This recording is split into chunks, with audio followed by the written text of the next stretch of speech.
तो चलिए हम लोग वीडियो की शुरुआत करते हैं। जय माता दी, आप लोग वीडियो में बने रहिए। हम लोग जम्मू तवी रेलवे स्टेशन पहुंच चुके हैं। ये जम्मू तवी रेलवे स्टेशन का बाहर के दृश्य है, आप देख सकते हैं। आपको यहाँ से कटरा जाने के लिए बस या टैक्सी पकड़ना पड़ेगा। चलिए हम लोग बस स्टैंड की ओर जा रहे हैं। रेलवे स्टेशन के सामने ही बस स्टैंड, टैक्सी स्टैंड दोनों अवेलेबल, या बोले तो दोनों साथ ही है। ये देखिए जम्मू कश्मीर गवर्नमेंट की तरफ से यहाँ बस चलाया जाता है, जिसका भाड़ा कटरा के लिए 75 रुपये होता है। आप 75 रुपये भाड़ा देकर कटरा बस स्टैंड पहुँच सकते हैं। यहाँ से बस टैक्सी दोनों अवेलेबल होता है। आपको जिससे मन आप उससे जा सकते हैं। नॉन एसी बस का भाड़ा 75 और एसी बस का 150 लगता है। हम लोगों ने 75 रुपये का टिकट कटाया और चलें कटरा बस स्टैंड की ओर।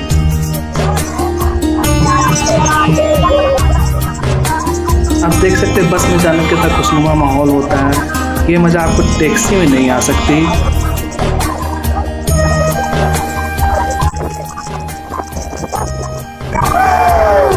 हम कटरा बस स्टैंड पहुँच चुके हैं। आप देख सकते हैं सामने निहारिका भवन है। अब हम लोग निहारिका कॉम्प्लेक्स के अंदर आ चुके हैं, क्योंकि हमारा यहाँ शक्ति भवन में डॉर्मेट्री बुक था। यहीं पर निहारिका भी है, जहाँ रूम बुक कर सकते हैं। अगर आपको भवन में डॉर्मेट्री या रूम की ज़रूरत है, आपको निहारिका कॉम्प्लेक्स के अंदर रिसेप्शन काउंटर पे आना पड़ेगा।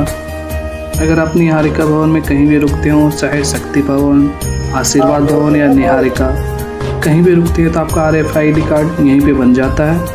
आपको यात्रा पंची काउंटर में खड़ा होने की ज़रूरत नहीं होती है। तत्काल हेलीकॉप्टर की टिकट भी यहीं पे मिलती है।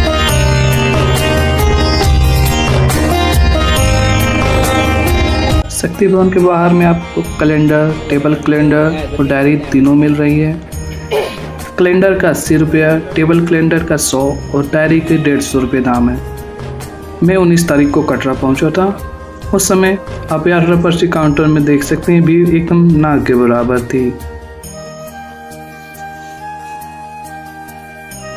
आपको यात्रा पर्ची काउंटर में आधार कार्ड लेकर ही जाना पड़ेगा।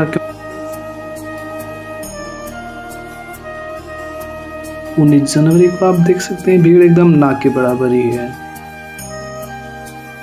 20 तारीख सुबह 3:45 में आप देख सकते हैं यात्रा स्टेशन काउंटर में कितने सारे भीड़ है। अगर आप सुबह 4 बजे चढ़ाई करनी है, तो आप हो सके एक दिन पहले ही रात को 8:30 बजे तक अपना RFID कार्ड ले लें, क्योंकि मैंने भी अपना RFID कार्ड 19 तारीख को ही रात को 8 बजे तक ले लिया था, क्योंकि मुझे 4 बजे तक की चढ़ाई स्टार्ट कर देनी। 4 बज गए, अब हम लोग जा रहे हैं माता के दरबार चढ़ाई करने। अब देख सकते हैं अभी हम फवारा चौक के पास हैं। यहाँ से आप दक्षिण द्वार पैदल भी जा सकते हैं, ऑटो से भी जा सकते हैं। ऑटो से सिंगल पर्सन का 50 रुपया लगता है।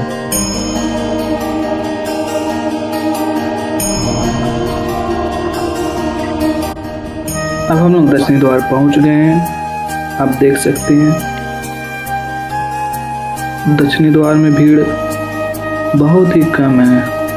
सुबह 4 बजने के कारण भीड़ कम है। वैसे भी ठंड के मौसम के कारण भीड़ वैसे भी कम ही चल रही थी सुबह 4 बजे तक।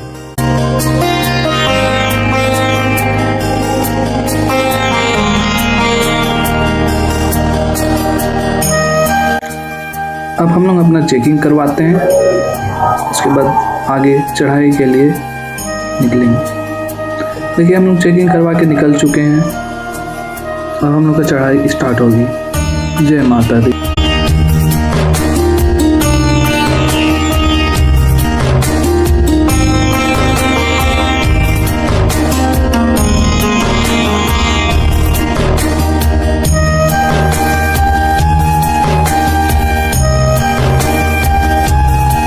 न्यू ताराकोट माल यहीं से आगे निकल जाती है।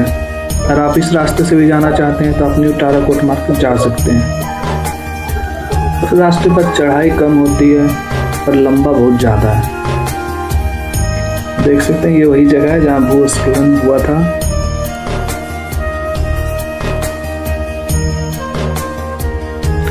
जाने वालों की संख्या बहुत ही कम थी, इक्का दुक्का ही दिख रहे थे। आने वाली की संख्या ठीक ही थी। सुबह सुबह जाने वाले की संख्या उससे भी कम ही होती। सुबह चलने में यही आराम होता है कि घोड़े बहुत कम ही चलते हैं। आप अपने मार्ग पर पैदल चल सकते हैं आराम से, घोड़े की टेंशन ही नहीं होती। सुबह 4 बजे देखिए बाणगंगा के नज़ारा। बाणगंगा वही जगह है जहाँ माता ने बाण मारकर बाणगंगा प्रकट किया था, जहाँ हनुमान जी ने अपना प्यास बुझाया था और माता ने अपने बाल धोए थे, इसलिए इनका नाम बाणगंगा पड़ा है।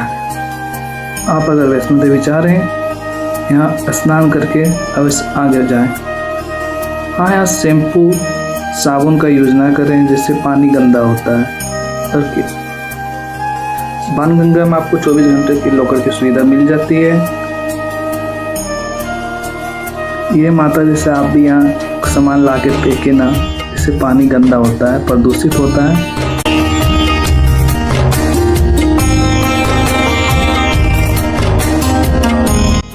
बाणगंगा के बाहर ही प्रथम दर्शन बाणगंगा मंदिर का होता है। अब जाते समय यहाँ दर्शन करके अवश्य आगे बढ़ें। जय माता दी।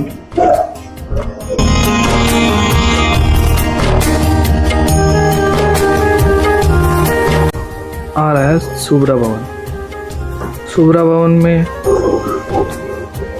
आपको हलवा, चना और चाय का भंडारा लगता है। ये सुबह 4 बजे तो बनता है, पर दिन में खुला होता है। आप यहाँ प्रसाद को ग्रहण कीजिए और आगे बढ़िए। जय माता दी। अब आप देखते हैं गीता भाटिंग घाट। गीता भाटिंग घाट जिसे घाट नंबर 3 भी कहा जाता है। यहाँ पे आपको फ्री में मुंडन सुविधा अवेलेबल है, यहाँ आप मुंडन करवा सकते हैं। ये बाणगंगा का पिक्चर काफ़ी सफ़ा होता है, यहाँ का पानी भी सफ़ा होता है।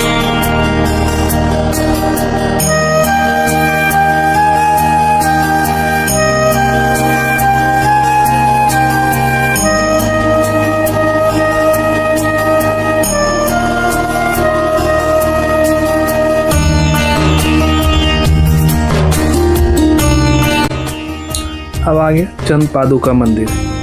चंद पादुका मंदिर वही स्थान है जहाँ से माता ने खड़े होकर भैरवनाथ को पीछे मुड़कर देखा था। तब से यहाँ माता का चंद पादुका चिन्ह है। आप यहाँ प्रणाम कीजिए, सर झुकाइए और आगे बढ़िए। और कहा भी जाता है यहाँ इच्छा पूर्ति होती है। आप यहाँ दर्शन कीजिए और आगे बढ़िए। जय माता। यहाँ जब मैं पहुँचा था उस समय ये मंदिर बंद था। उस समय में आपको ये अंदर का दृश्य अच्छे से क्लियर दिखा नहीं सकता, पर हाँ ये सुबह खुल जाता है। आप यहाँ दर्शन कीजिएगा, माता का आशीर्वाद लीजिएगा और आगे बढ़िएगा। ये सीढ़ी चंद पादुका के ठीक सामने है जो आपको नीचे की ओर बाणगंगा तक लेकर जाता है। आप जितना हो सके इस सीढ़ी का कम यूज कीजिएगा तो ज़्यादा अच्छा रहेगा। जय माता दी।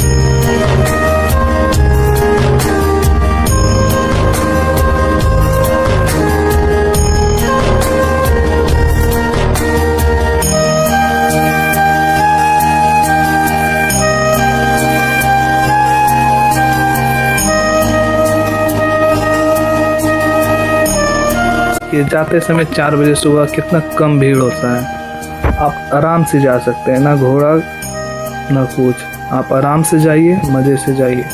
बस हाँ, साथ में अपने पानी लेकर ज़रूर चलिएगा, क्योंकि डिहाइड्रेशन होने से आप बचिएगा। और आप सीढ़ी का यूज करते हैं तो ज़रूर ही पानी लीजिएगा, उसमें इलेक्ट्रॉन पाउडर घोल के ही ले लीजिएगा। मैं भी कुछ दूर पैदल, कुछ दूर सीढ़ी का यूज किया था। मुझे अर्धकुमारी पहुंचने में 2 घंटे लगे थे। 4 बजे मैंने दक्षिण द्वार से चलना प्रारंभ किया था। 6 बजे तक मैं अर्धकुमारी पहुंच गया था। आपको अर्धकुमारी में डिस्पेंसरी भी अवेलेबल हो जाती है। आपको अर्धकुमारी तक जगह जगह बाथरूम भी सुविधा है। अर्धकुमारी तक घोड़े या पालकी की सुविधा ले सकते हैं। घोड़े का चार्ज 650 रुपये है। कि का रेट मैंने ट्राई नहीं किया था, इसलिए मुझे पता नहीं। जय माता दी। आप सुबह 6 बजे अर्धकुमारी का नज़ारा देख सकते हैं।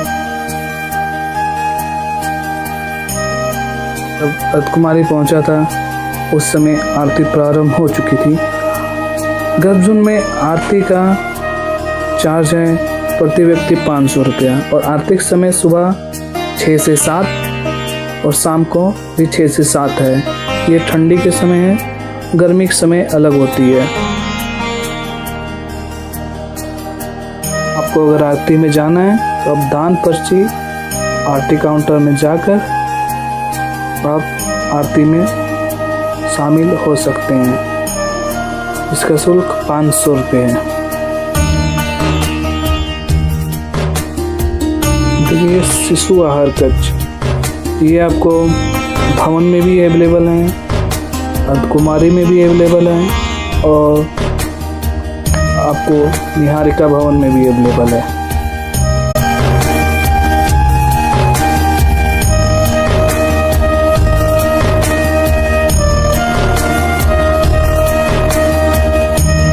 आपको अगर गर्भजून गुफा की पर्ची कटाना है तो ये सीढ़ी से ऊपर जाएं। ऊपर जाइएगा, आपको निःशुल्क यात्री निवास, गर्भजून गुफा पर्ची और कंबल का रसीद तीनों यहीं से कटता है। कंबल का आपको 500 रुपये सिक्योरिटी डिपॉजिट लगता है। कंबल जमा कीजिएगा, आपको 500 रुपये वापस मिल जाएगा।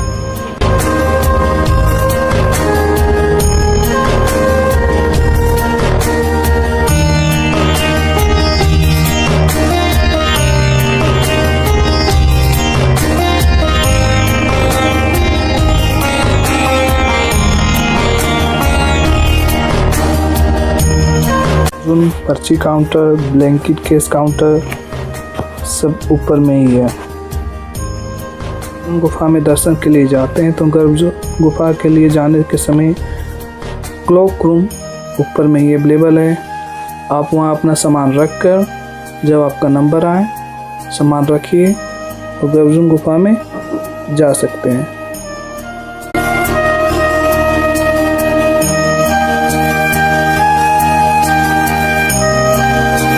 गर्भजून गुफा की वेटिंग लिस्ट नंबर 400 चल रही थी और समय 12 घंटा से 24 घंटा का अंतराल में चल रहा है।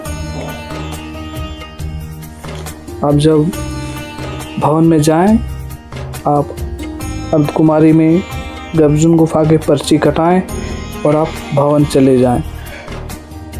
जब आप वापस आइएगा तब तक आपका नंबर आ चुका होगा। आप अपना सामान क्लॉक रूम में जमा करके आप आराम से गर्भजून गुफा का दर्शन कर सकते हैं। भवन जाने का अर्धकुमारी से 2 रास्ता है, एक हिमकोटी और दूसरा हाथीमत्ता। हाथीमत्ता से अगर आप जाते हैं तो चढ़ाई ज़्यादा होती है और आप हिमकोटी वास्ते रास्ते से जाते हैं तो आपको चढ़ाई बहुत कम होगी। आप जाते समय हमेशा हिमकोटी मार्ग का ही यूज करें। हिमकोटी मार्ग में आपको बैटरी कार चलते हुए नजर आएगी। इस रास्ते से घोड़े नहीं जाते हैं और हाथीमत्ते मार्ग से आपको रास्ते में घोड़े नज़र आएंगे, जिससे आपको चलने में बहुत दिक्कत हो सकती है और चढ़ाई भी ज़्यादा होती है। उस रास्ते में प्यास भी ज़्यादा लगता है। तो फर्स्ट टाइम वैष्णो देवी जा रहे हैं तो आप हमेशा हिमकोटी मार्ग का ही यूज करें, जो आपके लिए आराम भी होगा, सुविधा भी ज़्यादा होगी। आप देख सकते हैं समय 7 बज रहे सुबह के और पूरा अंधेरा ही है। सुबह के समय उससे आपको हिमकोटी मार्ग पे भीड़ कम नज़र आ रही होगी और ये मार्ग वैसे भी एकदम भीड़ भी कम होती है और सफा भी ज़्यादा ही होता है, क्योंकि इस रास्ते पे घोड़े खच्चर नहीं चलते हैं तो आपको चलने में भी आराम होती है, भीड़ भी कम होती है और सफाई भी ज़्यादा होता है।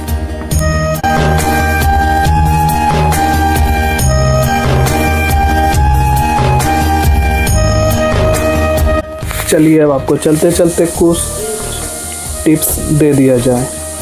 अगर आप अर्धकुमारी में आते हैं, आपको डॉर्मेट्री चाहिए तो आप सेल पुत्री भवन में आप शाम को 6 बजे से पहले पहुंच जाएं। 6 बजे से वहाँ डॉर्मेट्री मिलना स्टार्ट हो जाता है। आप ऑनलाइन बुक करके आएँ तब भी ठीक है, नहीं बुक करके आएँ तो आप 6 बजे तक वहाँ रहिए, आपको नंबर आ ही जाएगा, आपको डॉर्मेट्री वहाँ मिल ही जाएगी। क्योंकि अर्धकुमारी की डॉर्मेट्री कटरा से बुक नहीं होती। निहारिका भवन से पहले अर्धकुमारी की डॉर्मेट्री बुक हुआ करती थी, अब नहीं होती। अब डॉर्मेट्री बुक करना पड़ेगा आपको अर्धकुमारी में आकर ही।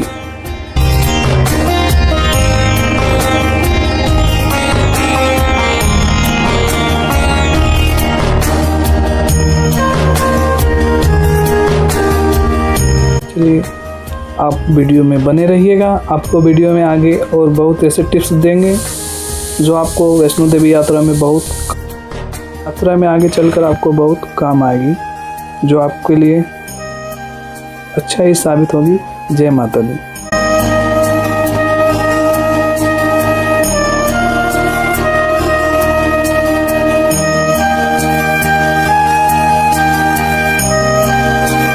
देखिए हम लोग हाथीमतमा गोटवे भवन की ओर जा रहे हैं। आप देख सकते हैं अब सुबह का सूरज निकल चुका है और कुछ भीड़ भी दिखने लगी है जो अर्धकुमारी से ही चलना प्रारंभ की थी।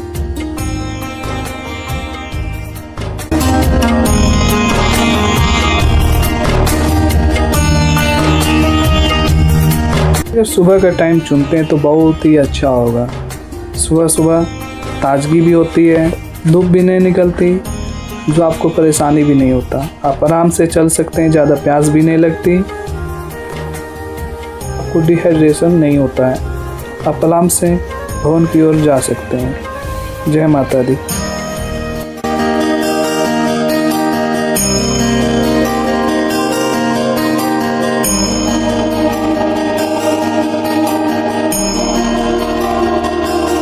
देख सकते हैं हम डोसा पॉइंट आ चुके हैं। यहाँ पर आप चाय, नाश्ता, डोसा जो करना है आप कर सकते हैं।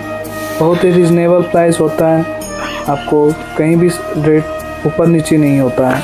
जो रेट नीचे होता है वही रेट ऊपर होता है, क्योंकि ये वैष्णो देवी के ऑफिसर साइड माता वैष्णो देवी सारनी बोर्ड द्वारा चलाया जाता है, जहाँ रेट एक समान ही होता है। जय माता दी। भी मेरे साथ माता का भवन का प्रथम दर्शन कीजिए और साथ में बोलिए जय माता दी।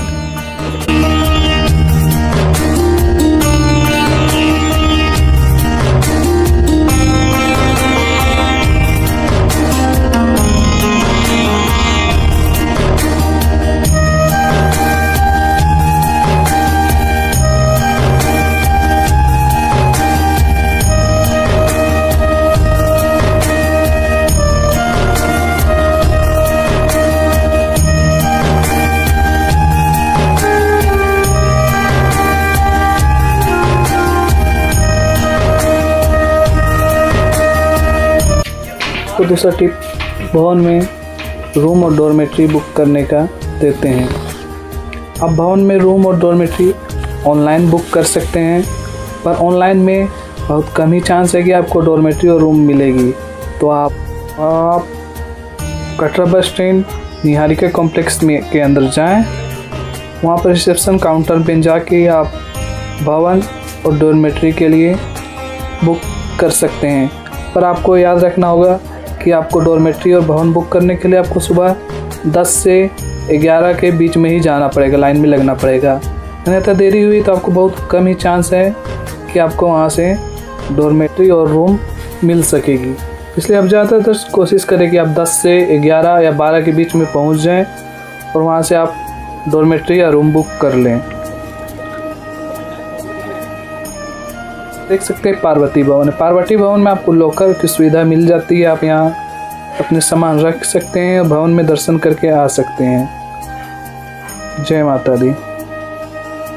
आरती में जाना है तो आप आरती समय से आधा घंटा 1 घंटा पहले 3 नंबर गेट के बाहर खड़े हो जाएं, जहाँ लाइन लगी हुई होती है उसके बाहर खड़े रहें। जब लाइन को बंद कर दिया जाएगा तब आप लाइन से अंदर चल जाएं आरती में जा सकते हैं। फर्स्ट में जो 50 आदमी होगा उन्हें स्वर्ण द्वार की आरती में बैठाया जाएगा, बाकी 50 को नारियल प्रांगण में बैठाया जाता है।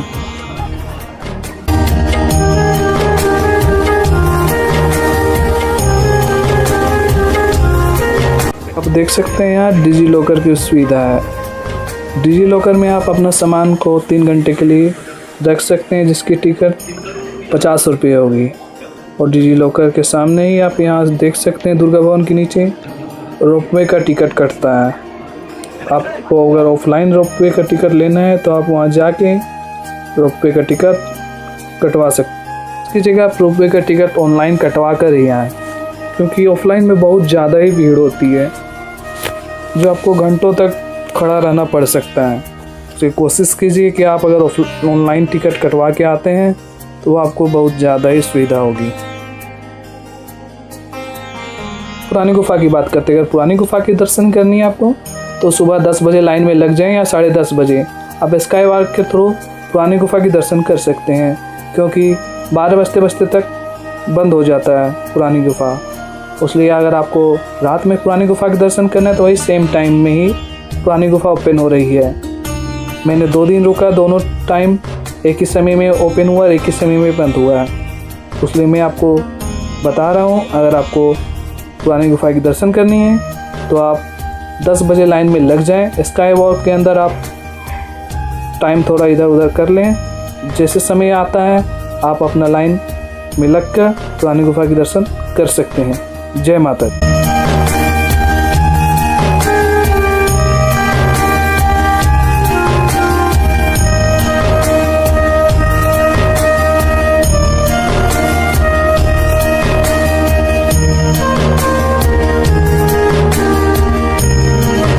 देखिए ये दुर्गा भवन है। अगर आपकी डॉर्मेट्री बुक नहीं होती है भवन में तो आप दुर्गा भवन में भी रात में रुक सकते हैं। यहाँ 7 बजे से सुबह 6 बजे तक डॉर्मेट्री की सुविधा और लॉकर की सुविधा अवेलेबल होती है।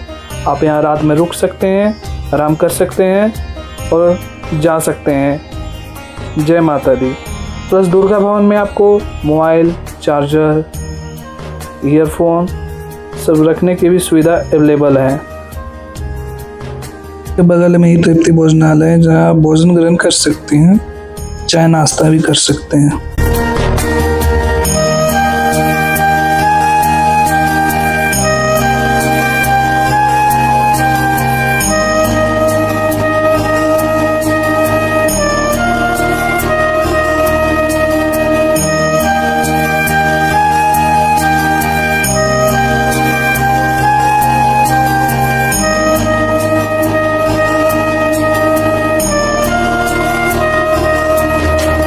तस्वीर जब मैं अटका आरती ख़त्म करके आया था, आप देख सकते हैं भवन का रात में कितना मनमोहक नज़ारा होता है, जो आपके मन को मोह लेगा। साथ ही मिलके बोलिए जय माता दी।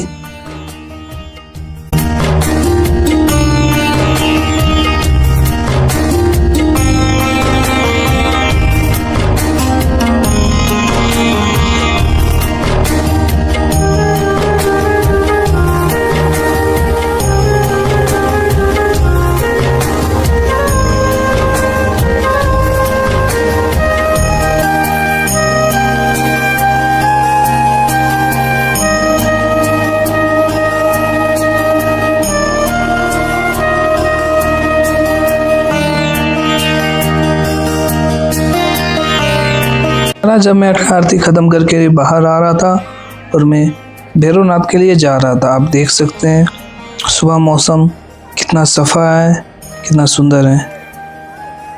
जय माता दी।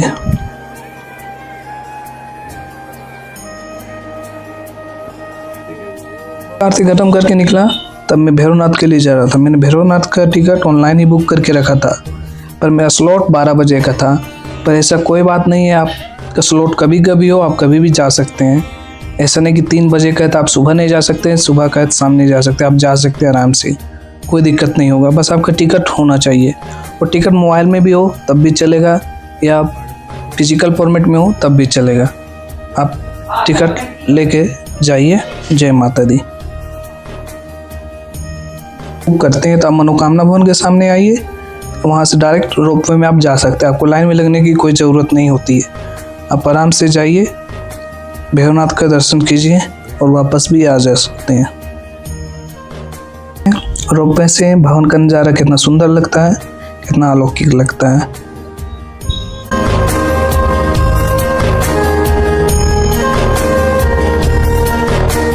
तो रोपवे से भैरवनाथ जाने में ज़्यादा से ज़्यादा 2 मिनट लगता है, उससे ज़्यादा नहीं लगता है। आप पैदल चढ़ाई करेंगे तो पैदल भी चढ़ाई कर सकते हैं और रोपवे से भी जा सकते हैं और साथ में घोड़े से भी जा सकते हैं।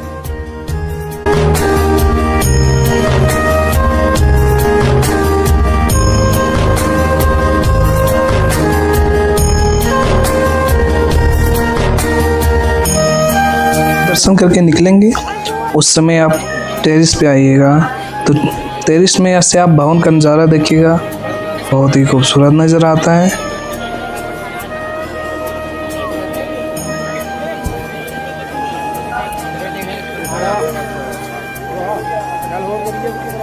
आप देख सकते हैं भवन का नज़ारा कितना खूबसूरत है, कितना अच्छा लगता है। जय माता दी। यहीं पे वीडियो का समाप्त होता है। आशा करते हैं आप भी मेरे साथ माता के दर्शन किए होंगे। जय माता दी।